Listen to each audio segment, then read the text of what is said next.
Dear sisters, today we are celebrating the feast of Saint Clare at Francis of Assisi and Saint Clare together. But I just wanted to ask, maybe after coming here, I thought maybe let me check whether you know something about Clare. Everybody knows, at least religious sisters, you know some stories. But what is the patronage? Like what is Saint Clare is patron for? Right? Everybody has mobiles, right? Yeah. So mobile we see the screen, right? Mobile we see the screen, and in the screen we see images, photos, everything we see screen. So Saint Clare is the patron saint for the screens. Actually, video screens or television. So yeah, maybe, but video screens that could be interpreted in different way. In a simple words, we can say she is the patron saint for the television or video screens. Video screens could be like a projector which we project on the wall. It could be a TV screen. It could be a computer screen. Nowadays, mobile screen.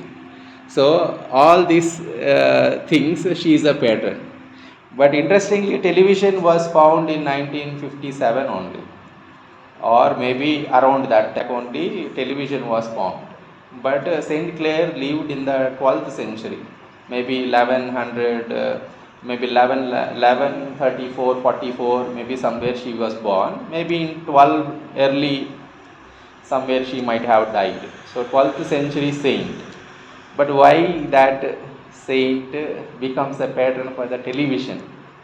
Almost 800 years back, the invention of television or anything. After television only we have computers. Maybe after 40 years, computers will come. Maybe after another 20 years, maybe we have mobile phones and all. Maximum last 20 years only we have this great development in the mobiles, and now everything we have smartphones and all.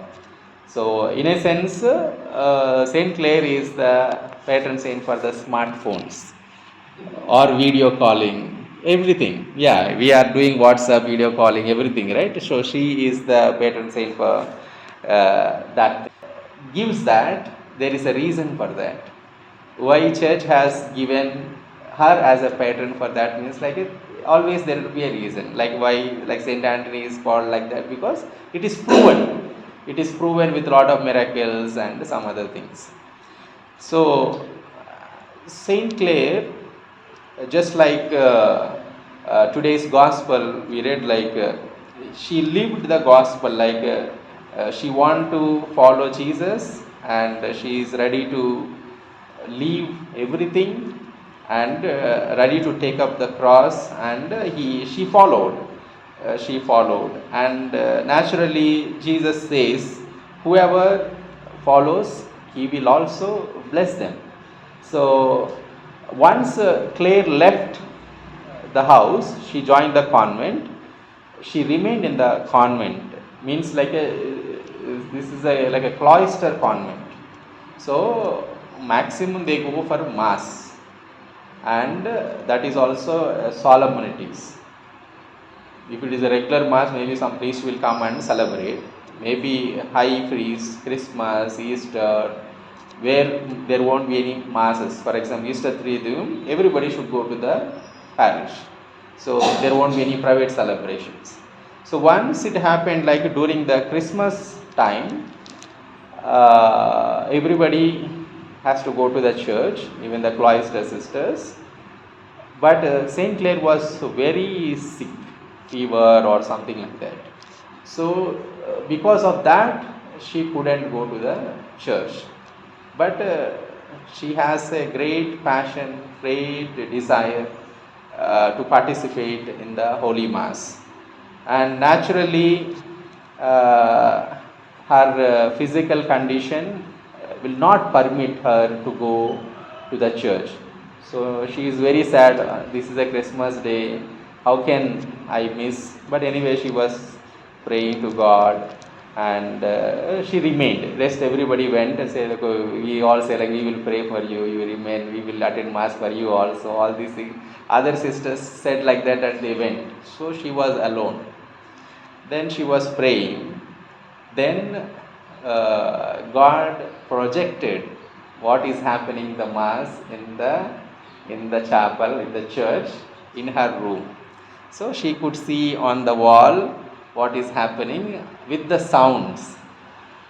So that is how, maybe that was the first time, maybe some people we can document like a video presentation directly. It's a live telecast, no satellite, no cameras, nothing is there, but video was coming just like how we arrange the LCD projector and some transmission is going on. It was going on. So God has gifted her this vision.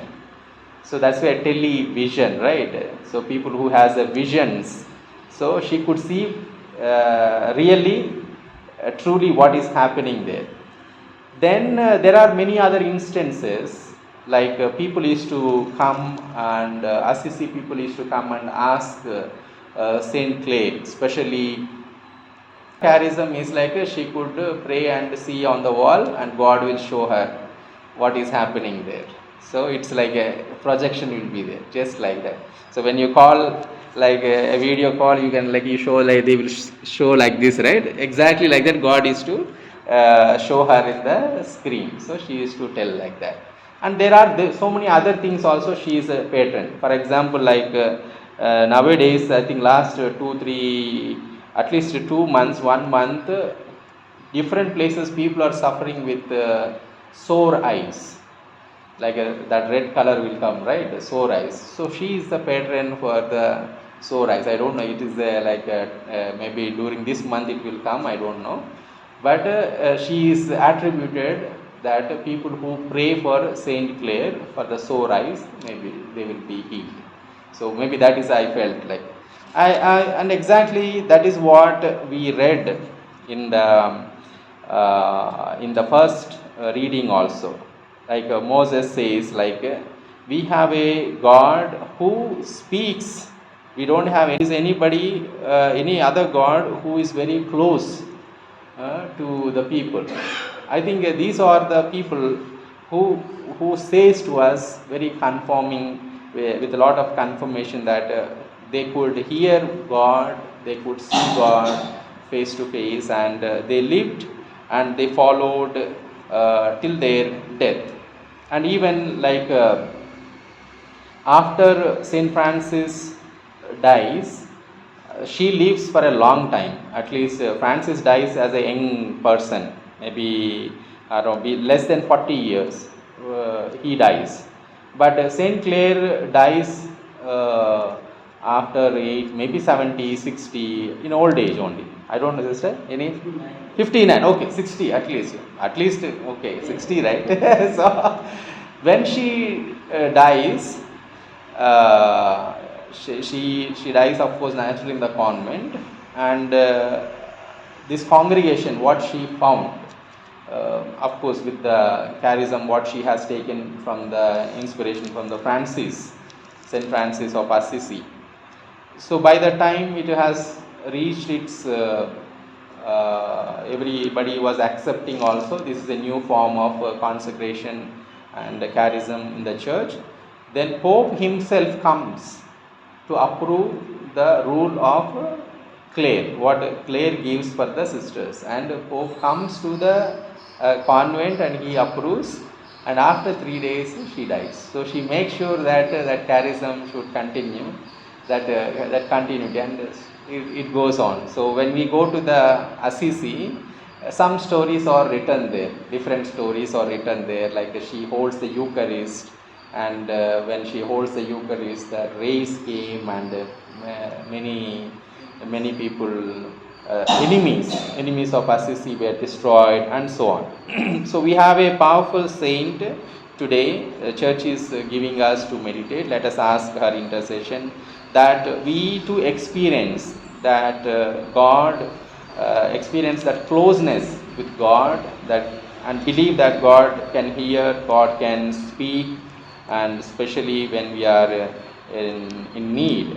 And let us also ask God's grace that we follow Him as He invites us to take up cross our own sufferings and troubles and follow Jesus in this earth.